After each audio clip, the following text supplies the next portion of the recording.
Uçun kuşlar Medine'ye, selam götürün Nebiye.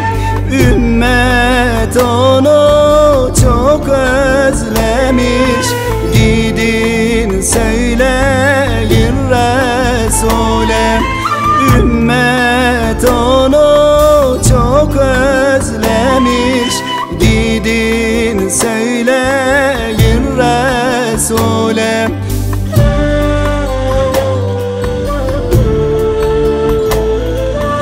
Bedir'de mi, Uhud'da mı, nerede beklesek seni? Safa'da mı, Merve'de mi, beklesek ey Nebi seni? Bedir'de mi, Uhud'da mı, nerede beklesek seni? Safa'da mı, Merve'de mi, beklesek ey Nebi seni?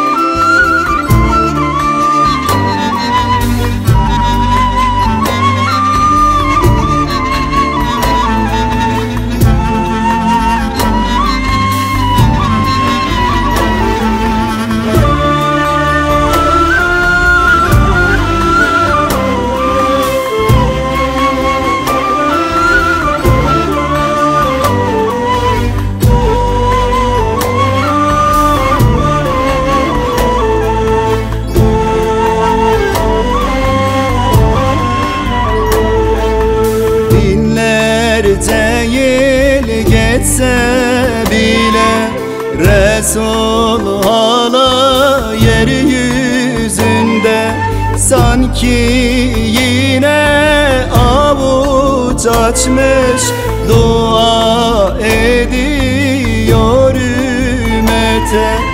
Sanki yine avuç açmış dua ediyor ümmete.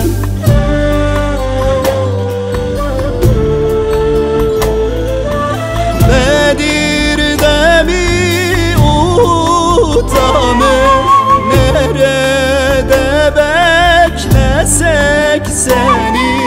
Safa'da mı, Merve'de mi, beklesek ey Nebi seni?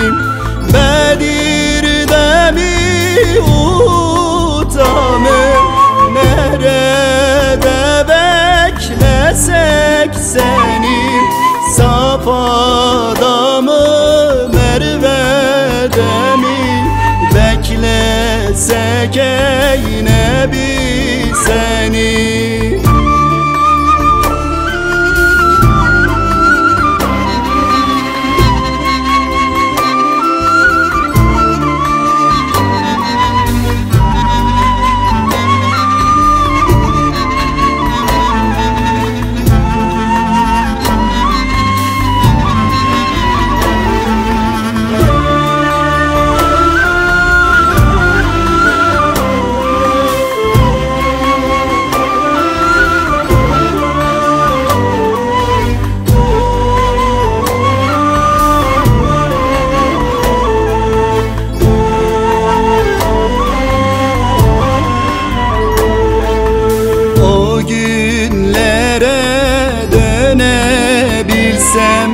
Canlar verirdik uğruna, bir defa ölmeyi değil, bin defa ölmek isterdim.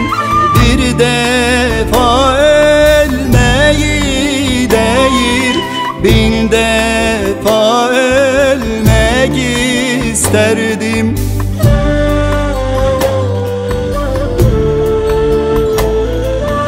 Bedir'de mi, Uhud'da mı, nerede adamı Merve'de mi beklesek ey Nebi?